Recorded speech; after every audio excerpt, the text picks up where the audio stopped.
Foi sancionada a lei que permite a realização do teste de paternidade parentes próximos ao suposto pai. Isso mesmo, essa proposta tramitou por 12 anos no Congresso e foi publicada ontem no Diário Oficial. Quem vai explicar os detalhes da lei do teste de paternidade é o defensor público Tiago Josino. Bom dia, doutor Tiago. Bom dia, Soares. Bom dia a todos os telespectadores. É sempre uma satisfação estar aqui no Bom Dia Mirante. Importante essa lei, né? Já que agora a lei permite a realização do teste de paternidade em parentes próximos, porque muitas das vezes o pai sumiu e aí a mãe pode sugerir à família, é isso? Dizer, é daquela família ir lá, faz o teste nos parentes, seria assim que vai realmente processar essa lei?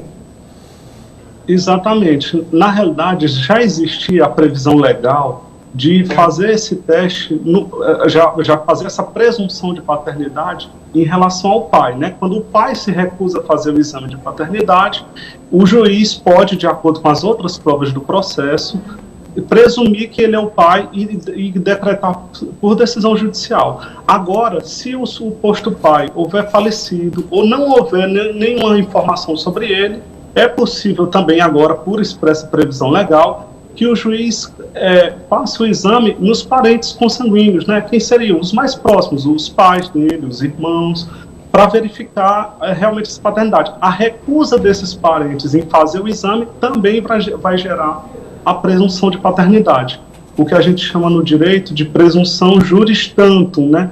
Porque existe a presunção juri et de jure, que é aquela presunção que é absoluta, e a presunção juris tantum, que é a presunção relativa. O que quer dizer? Quer dizer que, de acordo com as provas no processo, aquilo pode ser considerado como uma realidade, mesmo com a recusa dos pais, no caso dos parentes, em se submeter ao exame genético. Tem uma pergunta aqui da Antônia Silva, ela que mora na Coab, ela quer saber também sobre a certidão de nascimento. Ela pode ir ao cartório para registrar a filha dela que ainda vai nascer e o pai não quer assumir. Ela pode dizer que ele é o pai e pedir realmente que coloquem na certidão de nascimento deste filho que vai nascer o nome dele? Na realidade, ela precisa ir procurar um dos órgãos de defesa, né? Ela pode ir na Defensoria Pública para a gente promover essa ação de investigação de paternidade em relação ao pai.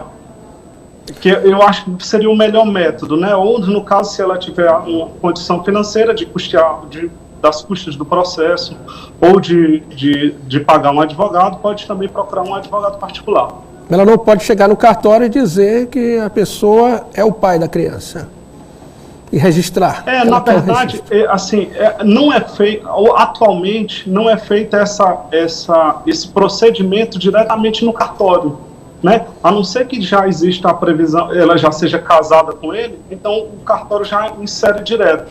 Mas não havendo a situação do casamento, ela tem que procurar os meios para a gente promover isso. Não necessariamente a gente vai precisar entrar com ação judicial para isso. Pode ser feito diretamente de forma administrativa.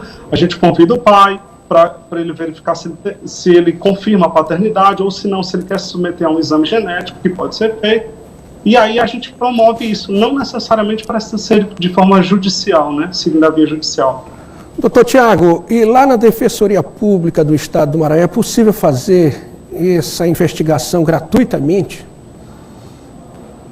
Bem, até bem pouco tempo nós tínhamos um projeto Ser Pai é Legal, que era exatamente com esse objetivo, para aqueles pais que tinham interesse de se submeter ao exame de DNA e fazendo o exame, confirmada a paternidade, realmente colocar o nome no registro, a gente tinha uma quantidade de exames. Falta confirmar se esse projeto ainda está em execução. Agora, com a pandemia, muita coisa mudou, né? Mas, judicialmente, a gente também consegue alguns desses exames, né, para fazer de forma gratuita, sem pagar as custas do processo, sem pagar as custas do exame genético, na verdade. Muita gente tem procurado a Defensoria para fazer esse teste de DNA? São muitas pessoas que procuram realizar essa investigação de paternidade, mas não necessariamente muitas pessoas que precisam fazer o teste de DNA. porque a gente consegue realmente na conciliação, na conversa, que os pais tenham reconhecido essa paternidade, às vezes independente mesmo do teste. É interessante o número de casos que eu recebo lá na defensoria de investigação de paternidade, que o pai diz, não, doutor, eu não preciso fazer o teste não, eu reconheço. Porque ele já sabe que às vezes já ajuda, só não teve foi a proatividade realmente de ir até o cartório, resolver e se formalizar a situação. Por isso que a gente lança, assim, periodicamente esses projetos para tentar promover mais o reconhecimento de paternidade, porque a gente sabe que existem muitas das situações que as pessoas têm interesse em reconhecer, na verdade não existe uma recusa necessariamente, mas que a pessoa não vai, entendeu? E então a gente promove isso. E muitas pessoas também podem fazer isso espontaneamente, como o senhor falou, né? Não existe um tempo certo, né, para reconhecer ser pai de alguém, não é isso? Pode chegar lá na defensoria, qualquer que seja a idade do filho, não é isso? Não precisa só a criança recém-nascida. A qualquer tempo, se ainda é criança, às vezes já é adulto, não tem problema nenhum. A pessoa pode comparecer direto à defensoria, a gente faz um termo desse reconhecimento da paternidade e encaminha diretamente ao cartório. Então a pessoa já vai ao cartório para inserir o nome do pai no registro, o nome dos avós, né, dos pais dele, como avós paternos, e colocar lá o sobrenome paterno a crescer no sobrenome da criança. Outra pergunta que chegou aqui, mas a pessoa não quer ser identificada, ela diz o seguinte, né, que o pai da criança morreu e agora posso registrar a criança no nome dele e essa criança pode ser uma das herdeiras dele? Pode, com certeza. Essa previsão legal que a gente está tratando hoje exatamente traz essas hipóteses, né? Quando o pai é falecido ou ele não se tem notícia dele, no caso da nossa ouvinte aí, é sobre a caso de falecimento, então ele pode ser feito, ele pode entrar com, né, um pedido para a gente fazer essa investigação diretamente contra os herdeiros, né? Assim, os que já são herdeiros, para que eles reconheçam essa paternidade. Se não houver um reconhecimento voluntário de que ele é o pai, então a gente pode ser feito, pode ser assim, pedido que o juiz determine que seja realizado o exame de DNA, junto àqueles parentes consanguíneos. Então, para que seja confirmado. Se esses parentes se recusarem a se submeter ao exame genético, ainda assim o juiz pode reconhecer a paternidade de acordo com as provas do processo. Doutor Tiago, a gente só tem a agradecer ao senhor, o senhor que é defensor estadual, defensor público estadual, só confirmando o telefone da Defensoria Pública do Estado do Maranhão.